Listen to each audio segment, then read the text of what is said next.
लेकिन कई ऐसे दल हैं कि लगातार विधानसभा पर अपना दावेदारी पेश कर रहे हैं। जैसे चलती ट्रेन में गमछा फेंक कर सीट रोक लेने की जो आदत होती है अक्सर, हाँ, बिहार और यूपी के लोगों को, उस तरीके से बात हो रही है। देखिए, हम इस बार उस फेर में ही नहीं है, लेकिन हमारी तैयारी 243 पर है।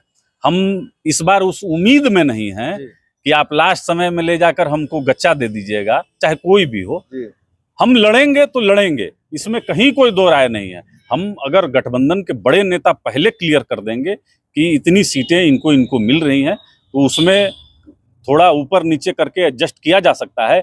लेकिन अगर एक को आप दे दीजिएगा, जैसे आपने लोकसभा में देखा कि आप 5 सीट दे दीजिए, उससे पहले भी हमने जीता था।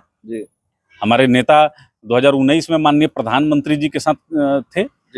तो अब उस फेर में राष्ट्रीय लोक जनशक्ति पार्टी नहीं है।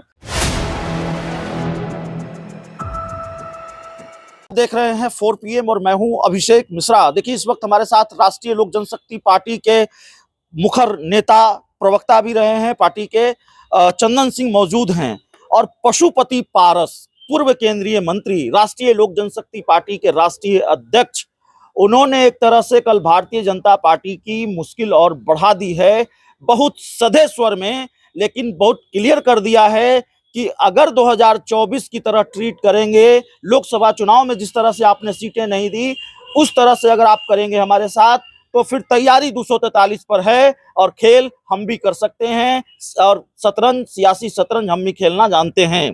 चंदन सिंह जी, बहुत क्लियर कर दिया आपके नेता ने कल। अब तो अगर मगर वाली बात रही नहीं, भारतीय जनता पार्टी के खिलाफ उम्मीदवार उतर सकते हैं अगर भारतीय जनता पार्टी ने भाव नहीं दिया तो। नहीं, देखिए, बहुत पहले से हमारे नेता कहते आए हैं कि हमारी तैयारी 243 पर है, और हमारे राष्ट्रीय अध्यक्ष ने स्पष्ट कर दिया है हमारी पहली प्राथमिकता एनडीए के साथ चुनाव लड़ने की है। 2024 में आपने देखा कि हमारे साथ अन्याय हुआ, ये पूरा देश ने देखा, लेकिन भारतीय जनता पार्टी की तरफ से आश्वासन मिला कि 2025 बिहार विधानसभा चुनाव में ऐसा कुछ नहीं होगा। लेकिन कई ऐसे दल हैं कि लगातार विधानसभा पर अपना दावेदारी पेश कर रहे हैं। जैसे चलती ट्रेन में गमछा फेंक कर सीट रोक लेने की जो आदत होती है अक्सर, हाँ, बिहार और यूपी के लोगों को, उस तरीके से बात हो रही है। तो यहाँ तो गठबंधन के बड़े भाई की भूमिका में भारतीय जनता पार्टी और जनता दल यूनाइटेड है। स्थिति को स्पष्ट करना चाहिए किसको कितनी सीटें मिलने वाली हैं। अब चूंकि अब चुनाव के समय आप नजदीक ले जाकर सीधे सरेंडर कर दीजिए कि नहीं भैया इनको मिला इतना और आपके हाथ में कुछ नहीं है, वो स्थिति इस बार नहीं है। हमारी तैयारी 243 की है अभिषेक जी। हमारे सामने हमारे प्रतिद्वंदी के रूप में चाहे कोई भी रहे, हम जीतने के लिए चुनाव लड़ेंगे। आपके मन में ये डर है, पशुपति पारस के मन में ये डर है कि भारतीय जनता पार्टी अंतिम वक्त तक सस्पेंस बनाकर रखती है, जैसा कि लोकसभा चुनाव के वक्त रखा और आखिरी में झटका दे दिया, आखिरी में गच्चा दे दिया, तैयारी का भी मौका नहीं मिला, आप लोगों को प्लान बी का भी मौका नहीं मिला। देखिए, हम इस बार उस फेर में ही नहीं है। हम बड़ा सम्मान करते हैं माननीय प्रधानमंत्री जी का, आदरणीय अमित शाह जी का, आदरणीय जेपी नड्डा जी का बहुत सम्मान करते हैं, और हम मानते हैं कि विश्व में दूसरा कोई नेता नहीं है आदरणीय नरेंद्र मोदी जी जैसा। हमारी पहली प्राथमिकता एनडीए में रहकर चुनाव लड़ने की है, लेकिन हमारी तैयारी 243 पर है। हम इस बार उस उम्मीद में नहीं है कि आप लास्ट समय में ले जाकर हमको गच्चा दे दीजिएगा, चाहे कोई भी हो। हम लड़ेंगे तो लड़ेंगे, इसमें कहीं कोई दो राय नहीं है। हम अगर गठबंधन के बड़े नेता पहले क्लियर कर देंगे कि इतनी सीटें इनको मिल रही हैं, तो उसमें थोड़ा ऊपर नीचे करके एडजस्ट किया जा सकता है। लेकिन अगर एक को आप दे दीजिएगा, जैसे आपने लोकसभा में देखा कि आप 5 सीट दे दीजिए, उससे पहले भी हमने जीता था।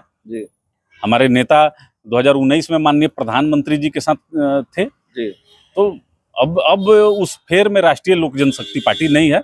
हमारा सम्मान है, हम भारतीय जनता पार्टी को बड़े भाई की भूमिका में देखते हैं, लेकिन 2025 में 24 को दोहराया नहीं जाएगा। 24 वाला खेल नहीं होगा। चिराग पासवान को सिर्फ भाव दें और पशुपति पारस को दरकिनार कर दे बीजेपी, अब ये आपकी पार्टी बर्दाश्त नहीं करने वाली। नहीं, संभव नहीं है। हमारे जितने भी कार्यकर्ता हैं, और कार्यकर्ता से पार्टी होती है, नेता होते हैं, तो सबकी मुखर आवाज है। तो हम लोग तो अकेले ही तैयारी कर रहे हैं कि हम ये मान के चल रहे हैं कि हमको अकेले चुनाव लड़ना है, लेकिन हम पहली प्राथमिकता जो हमारी है वो एनडीए के साथ रहकर चुनाव लड़ने की है।